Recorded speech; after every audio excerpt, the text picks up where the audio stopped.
Hey babes, Fairy Rave Godmother here, pulling up with some stuff that maybe we should talk about. I mean, I'm not here to talk at you. I'm here to evoke considerations. Because in this energy now, in this grand water trine, there's a lot. So the trine is between Jupiter and Cancer. Check my notes, just so I don't misspeak. Mercury and Mars in Scorpio, and Saturn and Neptune in Pisces. When you think about water energy, think about flow. Water is a very feminine energy. Emotional release and emotional understanding. And what else?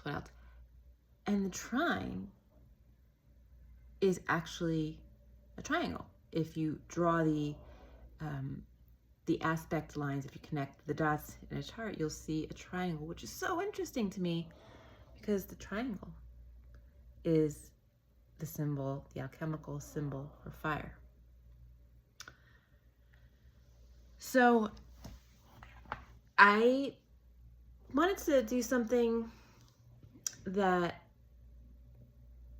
brought in also the energy of the collective at the moment. And by that, I am referring to Halloween, All Souls Day, All Saints Day, Day of the Dead, which happens to be like basically Day of the Dead weekend, honoring the idea that the veils are thin between the worlds right now, between the material and the spiritual realms, and also the idea that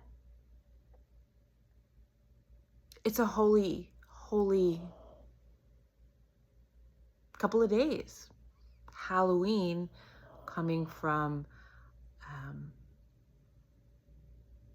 some Northern European traditions. I want to say Celtic, but it's late. I'm not about to drop in Google, and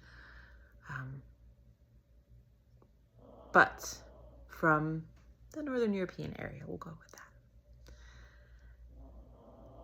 And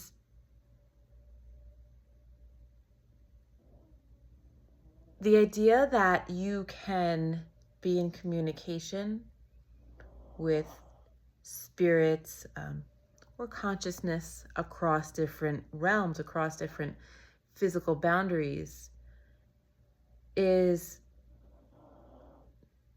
many things, if not really,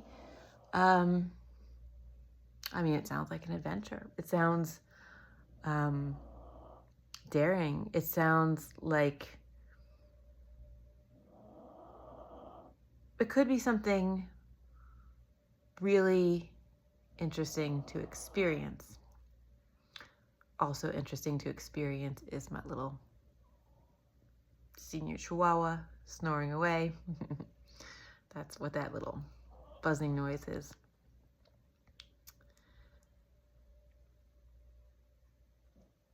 I want to say, when we reach in, does the spiritual world have directions, so to speak?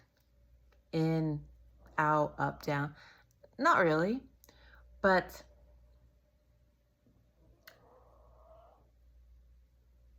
while the earth and collective and stories and mythologies reflect this liminal time when the boundaries are lessened and beyond the idea of the adventure, I have to ask, but where is your spiritual hygiene? All this water energy, washy-washy. What spirit wants to do is take form and maybe have a body again. And what can also happen when moving along the path of psychospiritual growth, change, interchange, we can come into contact with spirit or different frequencies that are not incarnate, that have attached to us. And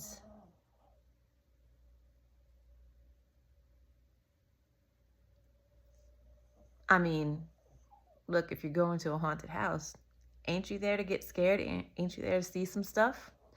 And I think that's what the invitation in this energy, in this time, in this linear time, is asking us right now. Like, why would you not respond when you open the door to the spirit world? I think you might not understand what you see, and in wanting to make meaning from it, maybe even force a bit of ego onto something that don't really need it there. Does that make sense?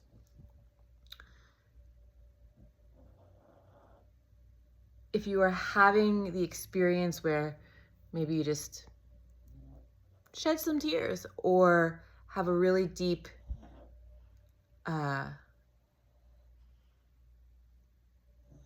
insight, spiritual insight, or are really just flowing with the energy and going with whatever shows up in the field,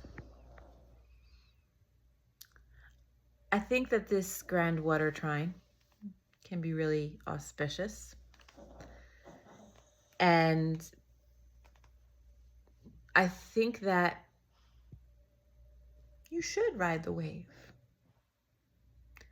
And I think that you should also find a way to honor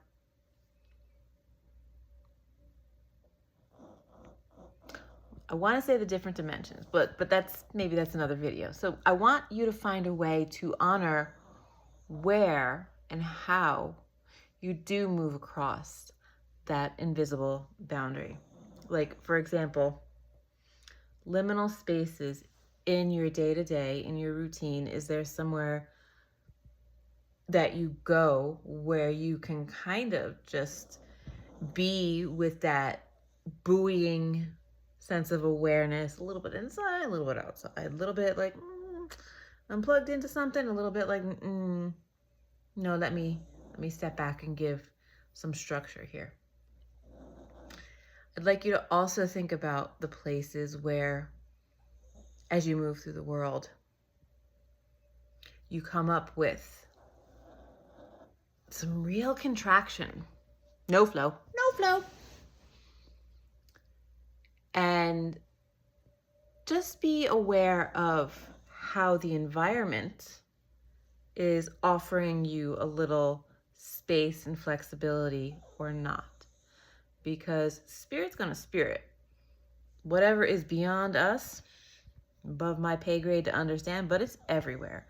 So there are gonna be some places that maybe feel harder, but do offer spiritual insight to be received. And there's going to be some places that you might run to, like graveyard. Like, don't go to a graveyard on Halloween. Yeah, I said Halloween's a sacred, night, and maybe part of your practice is going to a graveyard, but why? But why? What does that space tell you? And graveyards are places that spirits, especially the type that want that physical or cannot let go of the physical. And they kind of hang around.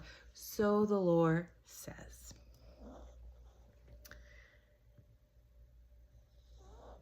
There is some really sweet and beautiful astrology.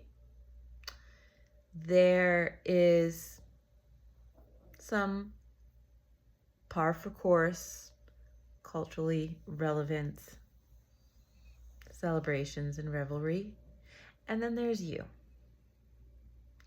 Next week is going to be a firecracker with the whole Mars-Uranus sitch. We'll talk about that when we get there.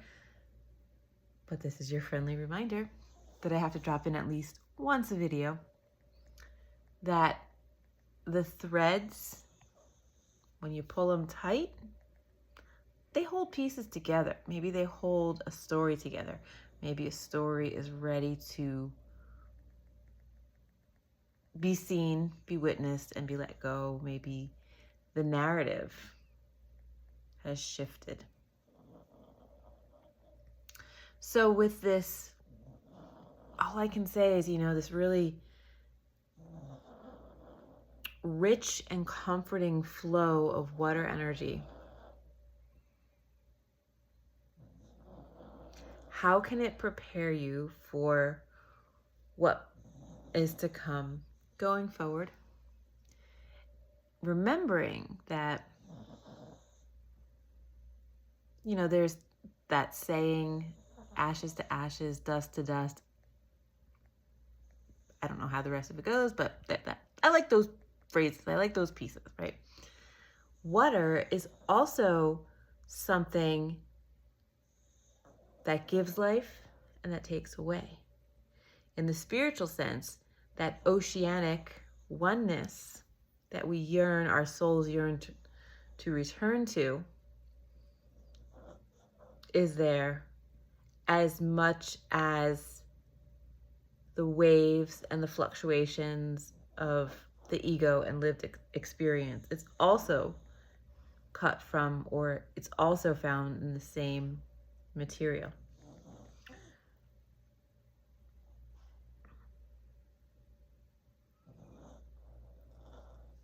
And you drop something electric in water, you get the boomies. So spiritually, be present in your emotional core and your emotional needs as much as your spiritual needs, I'd say. And,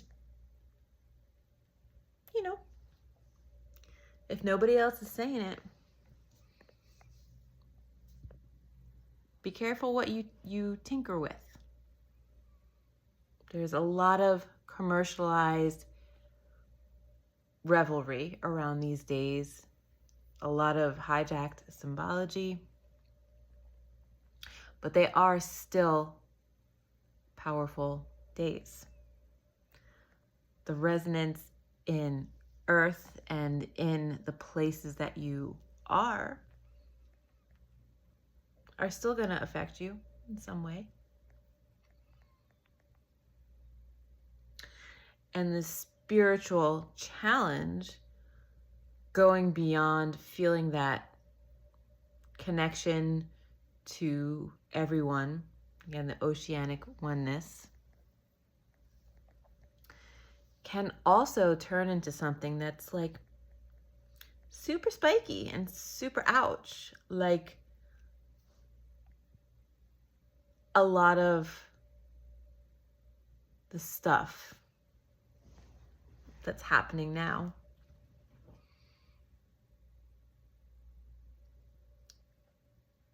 Kids not getting food because SNAP, the supplementary income program, is not getting funded. People aren't getting paid in the military. This is all part of the spiritual warfare, because this is someone judging others who is worthy of love and who is worthy of anything material, really.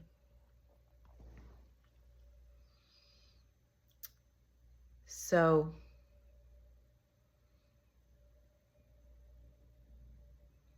the spiritual nature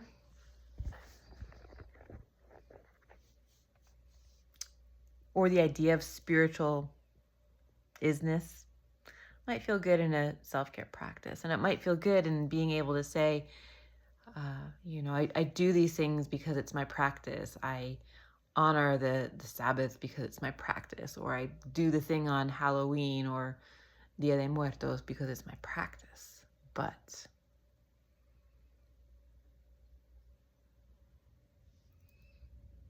it also stirs up that energy. And it's Scorpio season. Stirring up the subconscious. Water is also related to the subconscious. Stirring up that which is inside. Maybe it even kicks up shadow. And the thing is all these ratchet politicians across the globe, but especially in the United States, they doing this, they doing that, they acting out, essentially, their lack. They're acting out based on their spiritual and psychological needs not being met. They're acting out that shadow on other people. So the journey from spiritual, ooh, this feels good, this feels interesting, the unseen world, accessible even more now, to how the lived experience of spirituality gone wild is actually hurting and suppressing other people. I wish you a cleansing. I wish you flow. And I wish you sovereignty, that you stay in your own being, that you only funk with vibrations of love and light, and that you stay in alignment with your human nature and honor that this existence is part of co-creating in the matrix. Because all these spiritual, all these things that go bump in the night, I don't want them. I don't know. We're good. I'm good. I don't need to know them. And do you on these very sacred, fluid days.